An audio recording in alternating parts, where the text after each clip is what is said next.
But the Quran tells us that we believe in the principle that Moses was inspired by God, David was inspired by God, Jesus was inspired by God, and whatever they gave out in the respective times, it was from God, infallible.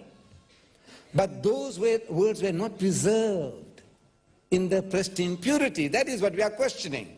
We are not questioning Moses, but what was written was not written by Moses. If he had signed his name, no problem. If Jesus had countersigned Matthew, Mark, Luke, and John, there would have been no problem. But since Jesus didn't write a word, in his lifetime not a word was written. He didn't write it, nor did anybody write a word in his lifetime.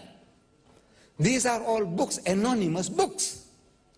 And the Christian scholars are telling us they have no ulterior motives. I might have, but not your scholars. What ulterior motive do they have to tell you that Matthew has used Mark's gospel freely? In the language of the school teacher, he was copying wholesale from Mark.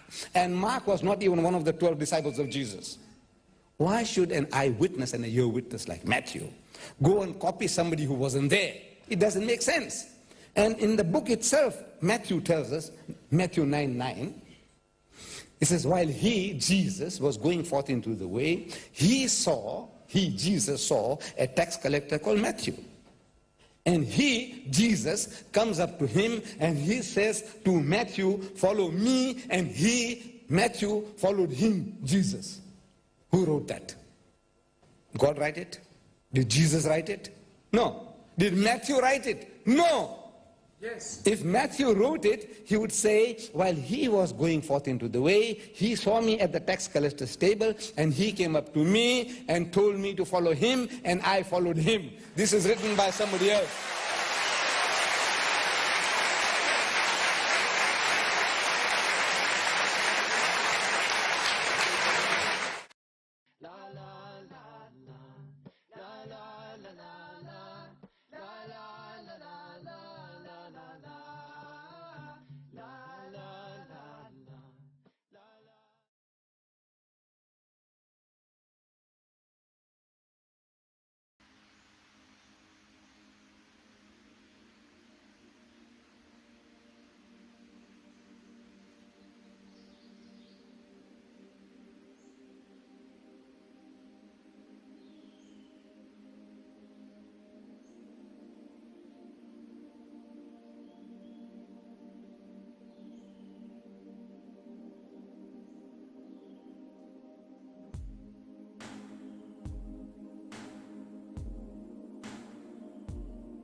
no Jack and Hagar here.